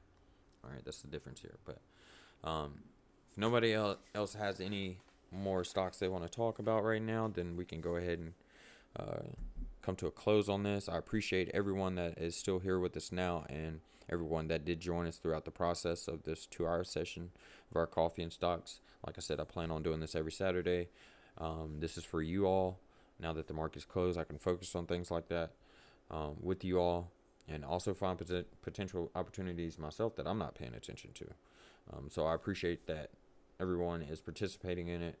It's actually inspiring that people are taking time out of their Saturday morning to actually join me and look at this to better prepare ourselves together going into next week. So outside of that, I don't have any other stocks to look at myself. I do, but as far as the list that was provided by you guys, one stock that I want to let everybody aware of, and I'm not really trying to pump this too hard, is GTEC. GTEC just signed a business contract with a Chinese company called SOCMA. I have talked about this on our previous videos. I've been watching it very strongly.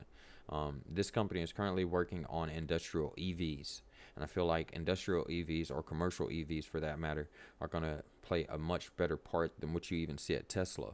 Reason being is most people only buy one Tesla. Okay, of course there are a billion consumers, and it's requiring Tesla to lower their price points to access more and more people that can even buy a Tesla. But with industrial vehicles, you can have large companies come in and buy 10 to 20 of these types of vehicles. What email or platform do you want me to send? I will get with you, Michael, on how we're doing our DD and where we need to log it. The website already currently has a DD database built into it. I will walk you through the steps on how to collect all that information and enter it into the system. Basically, you just go into your investor dashboard, you click search for stocks, ETFs. It'll take you to the stock overview page, and then you will see at the bottom below the chart, it will be the fundamentals for the business, the trading discussions, and then research. In that research area, you can easily submit all the DD you collect. Any members can do that, by the way. That's not just admins or moderators. That's something that we all can utilize, and I wish we would all utilize it a little bit more, so that when we have new members like we did with Steven and it looks like Mr. Soto and Shad and who else was new here today? I think who else was it? Leon. Yeah, I'd like to point out, I want to thank you all for being here, but when they come in and ask these types of questions, we can collect that information for them and also share that with anybody else in the future. If somebody asks about a specific stock, we can just say, here's the link. It's a publicly facing web page, so you don't have to necessarily be a member to see that information. You have to be a member to submit that information, and it's free to do that. There's no price point behind doing that. That's what this is about. So I'll definitely let you know, Michael, once we get done with this session on how to access all of that.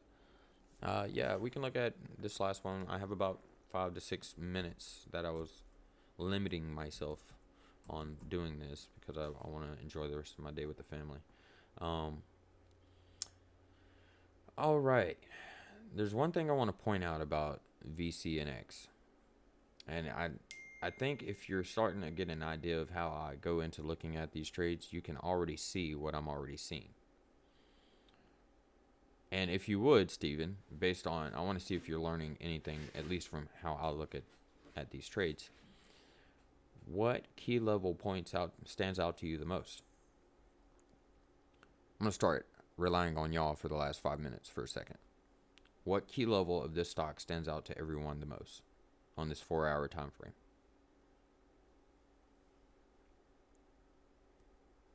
I'll give you about 30 seconds to a minute to answer. In at 681, by the way. Okay. Anybody want to let me know, or do I need to just continue moving forward? What key level stands out the most about this stock? I'll go ahead and widen this up a little bit in case you can't see. Stands out even more now. Hopefully you can provide your answers here in a second. I'll go ahead and get started on it so I don't waste too much of your time waiting. But one key level that stands out to me about this stock is the $5 price level. The $5 price level is a key level of support looking at previous price action, even our most recent price action when it since traded above those levels. And as you can see, it gapped up from the 286 and tried to retest this 943, which is yet our next important key level here. Because we're finding strong resistance at these levels multiple times, strong rejections. It's like the stock doesn't want to stay above that. And we can go back even further. This is when it IPO'd actually,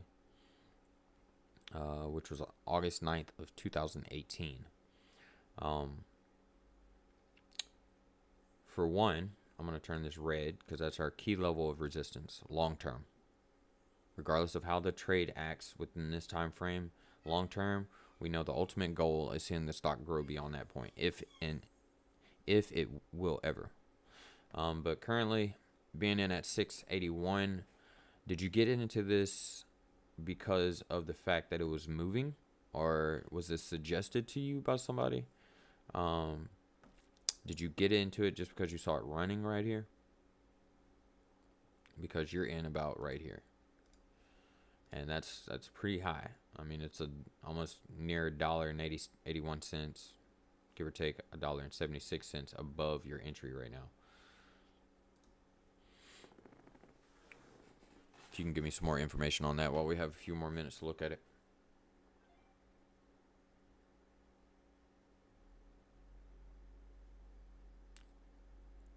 I'm not sure if there's a lag either in this, if y'all can confirm whether or not this is lagging between real time or not. But yeah, looking at this, we closed above that $5 level of resistance. I'll go ahead and state that. Going into yesterday's pre-market session, we actually, for the most part, traded below the stock. Kind of concerning. That $5 level has been key in finding support above it. As you can see, it gapped up here, broke down below it, and as soon as it retested it and found some movement to the upside, that's when we saw this large breakout to 954. I'm sure there's some news releasing that was potentially released, or it could have just been a simple momentum play. But let's look and see. 219 surges after deals with 2 drug makers on using its platform for drug recovery. Natural network lag, understood. So it announced a collaboration partnership with Active Mab discovery platform for finding antibodies with 2 undisclosed drug makers. Okay. The company said the collaboration will focus on using this platform for antibody discovery against complex antigens, including for complex membrane antigens. It did not disclose financial terms. That's always concerning to me. Is why would you announce this type of news without disclosing any financial information or even how the actual partnership's going to work between you two? It doesn't make too much sense to me. It's almost worthless. It's almost like the company's pumping its own on stock, is how I look at it. And that's just from a personal outlook. Like, if you're going to provide me with news like this, then tell me what you're talking about. Don't, let me see. Maybe I should have looked down here versus, maybe I'm jumping the gun here. But I know that if I read this, they're not going to give me any financial information. I could look at their forward-looking statement. Those are key to understand what they're planning on doing with it.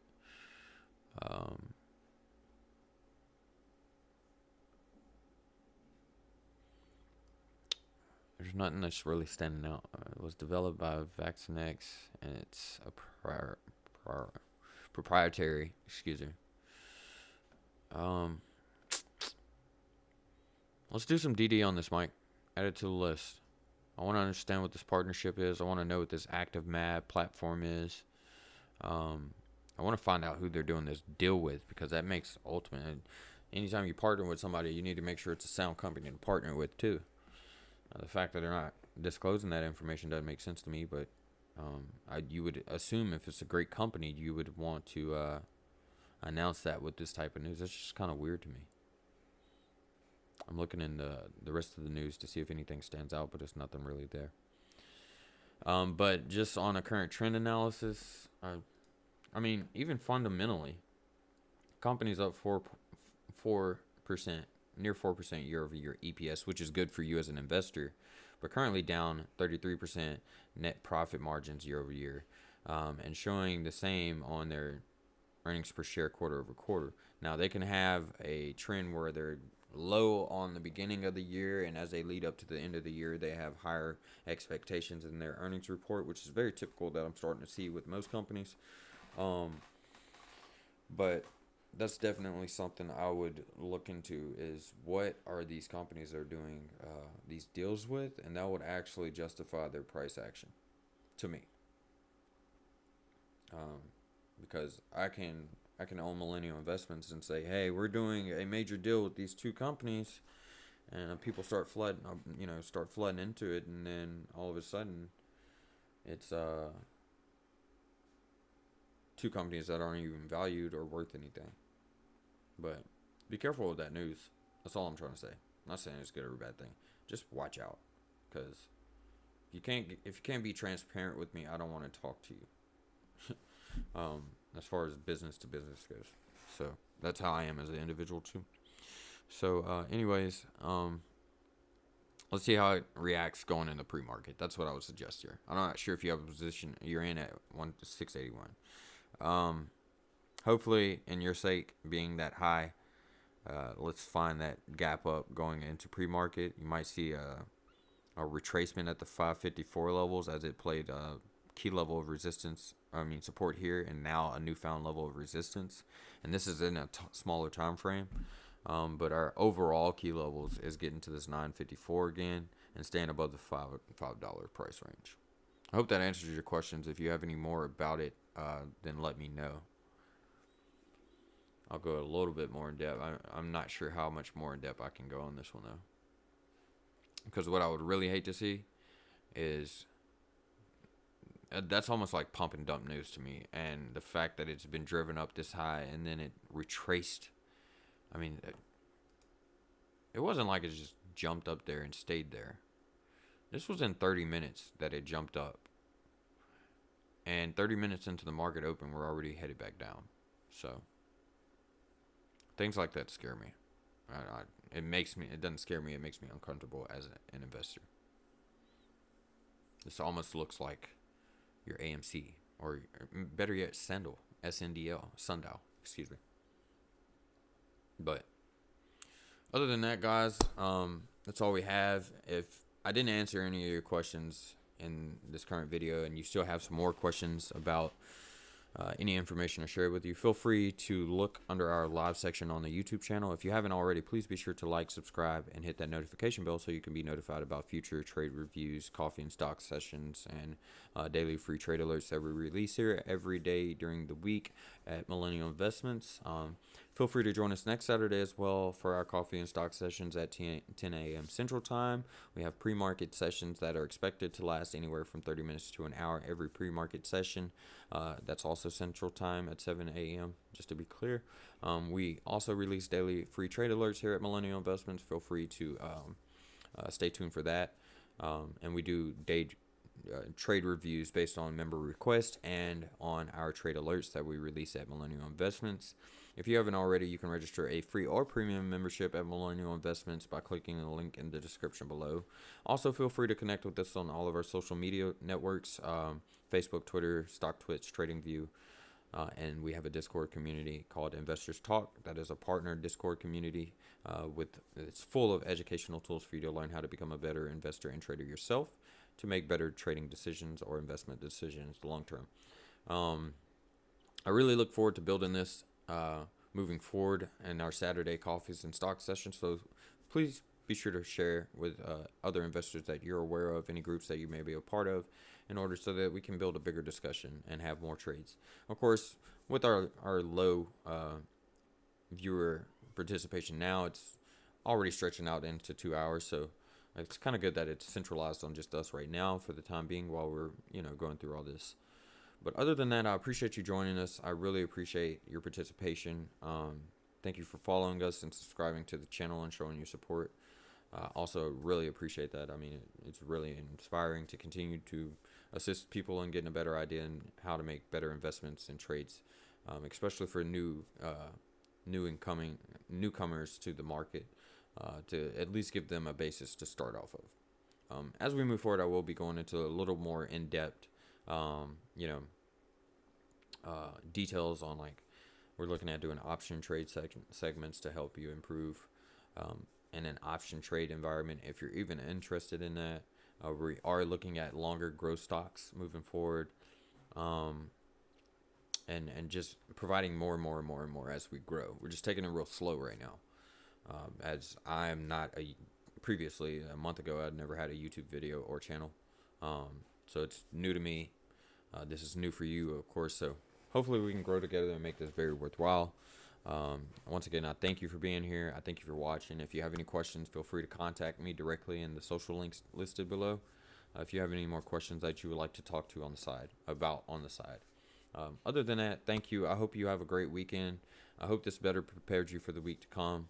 And I hope you stay safe. For those of you dealing with this snow weather, it's still iced over here in Louisiana, so we're still stuck in the house. But other than that, take care of yourself. Be safe out here in this current environment that we're living in. And thank you all for being a part of the community here at Millennial Investments. Ultimately, if there's anything I can do to help you any further, feel free to let me know. If there's any feedback you would like to provide, feel free to drop it in the comments as well.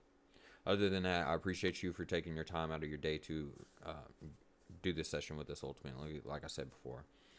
And otherwise, be smarter. Make sure you're doing your research on your trades, and finding the best entries too to optimize your profits. That's the best message I can share with you. Quit following the most social movements that keep making things rough for everybody else. That's the second important message I can give you. Other than that, thank you for being here. I'm going to go ahead and wrap this up. I was trying to give everybody some time in case they wanted to say anything else. But we're going into 2 hours and 10 minutes, and that's 8 minutes over my time. But thank you.